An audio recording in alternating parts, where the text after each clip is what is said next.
और इसलिए करूंगी जिक्र क्योंकि इस देश को सुनना जरूरी है। दो प्रधानमंत्रियों, दो सरकारों, दो विचारधाराओं में अंतर। 2012 का निर्भया का रेप जिसने इस देश की आत्मा को झकझोर कर रख दिया था, और मेरे और आप जैसे लोग सोचते थे कि 5 आदमी एक अकेली लड़की के साथ वो दरिंदगी कर कैसे सकते हैं।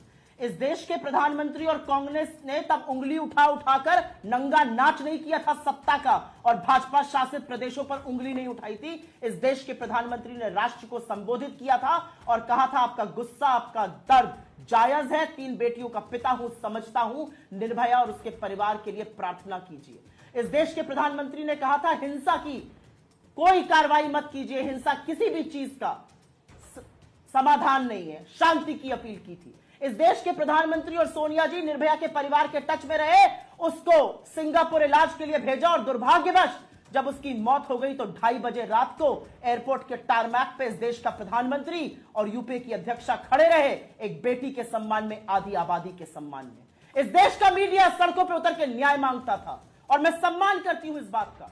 इस देश के लोग न्याय मांगते थे, आज भी मांग रहे हैं, लेकिन वही लोग पूछ रहे हैं कि बलात्कार वर्सेस बलात्कार, मणिपुर पर एक शब्द नहीं बोलोगे, कभी मालदा, कभी राजस्थान, कभी छत्तीसगढ़ जाओगे।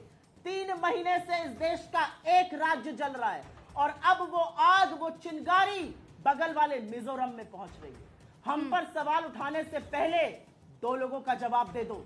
एक अपने उस विधायक का जो कहता है राज्य प्रायोजित हिंसा है, आपका विधायक है, और एक अपने उस विधायक का जो जिंदगी और मौत के बीच में जूझ रहा है, मणिपुर की हिंसा की वजह से लकवा मार गया है, पड़ा हुआ है बिस्तर पर। और एक जवाब दे दो वहां की राज्यपाल का। शर्म करो, ये बलात्कार वर्सेस बलात्कार नहीं है, ये मणिपुर का, ये इस देश की बेटियों का, ये कारगिल के योद्धा की पत्नी के आत्मसम्मान की लड़ाई है। और तुम्हारी चुप्पी और गंदी घिनौनी राजनीति दिखाती है कि अभी भी सिर्फ ट्रोल बनना तुम्हारे लिए जरूरी है। तुम्हारे लिए बेटियों का न्याय, मणिपुर के लिए न्याय जरूरी नहीं है।